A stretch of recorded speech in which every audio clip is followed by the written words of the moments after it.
नमस्कार. गवारीची शेंग ही क्वचितच काही जणांना आवडते, परंतु लहान मुले तर ही शेंगाची भाजी म्हटलं की नाक मुरडतात.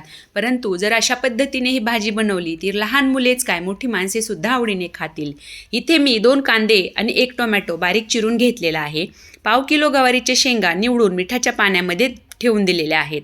त्यानंतर कढईमध्ये 3 चमचे तेल घालून घेतलेलं आहे. त्यामध्ये अर्धा चमचा जिरं आणि अर्धा चमचा मोहरी घातलेली आहे. मोहरी आणि जिरं चांगले तडतडले की यामध्ये पाव चमचा हिंग घालून घेतलेला आहे.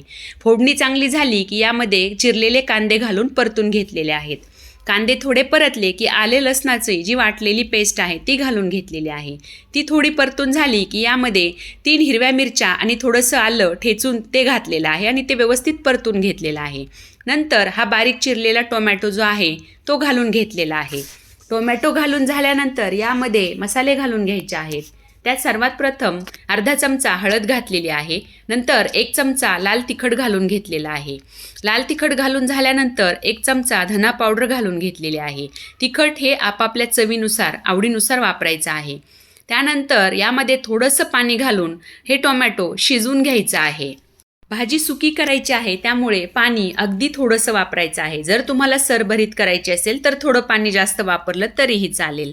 आता इथे यावरती झाकण ठेवून 5 मिनिटे वाफवून घ्यायचं आहे. टोमॅटो शिजून तयार झालेला आहे. यामध्ये आता ही निवडलेली गवारीची शेंग घालून घ्यायची आहे.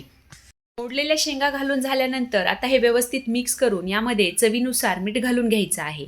मीठ घालून झाल्यानंतर इथे मी पाव चमचा किचन किंग मसाला घातलेला आहे आणि आता हा मसाला घालून झाल्यानंतर व्यवस्थित मिक्स करून घेऊन 5 मिनिटे कमी गॅसवरती झाकण ठेवून शिजवून घ्यायचं आहे. गवार जर कोवळी असेल तर पाणी घालण्याची अजिबात गरज पडत नाही. वाफेवरतीच भाजी छान तयार होते. पण जर थोडीशी निबर असेल तर थोडासा पाण्याचा वापर करायचा. आता इथे गवारीच्या शेंगा शिजून झालेल्या आहेत, म्हणजेच भाजी तयार झालेली आहे. यामध्ये जर तुम्हाला हवं असेल तर तुम्ही दाण्याचं कूट घालू शकता. मी इथे वापरलेलं नाही आहे. आता यामध्ये बारीक चिरलेली कोथिंबीर घालून घेत आहे.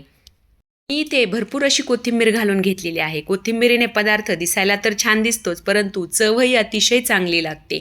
इथे ही माझी रेसिपी तुम्हाला कशी वाटली हे मला कमेंटद्वारे नक्की सांगा. आणि हो, आवडलं तर लाईक, शेअर आणि सबस्क्राईब मात्र करायला विसरू नका. धन्यवाद.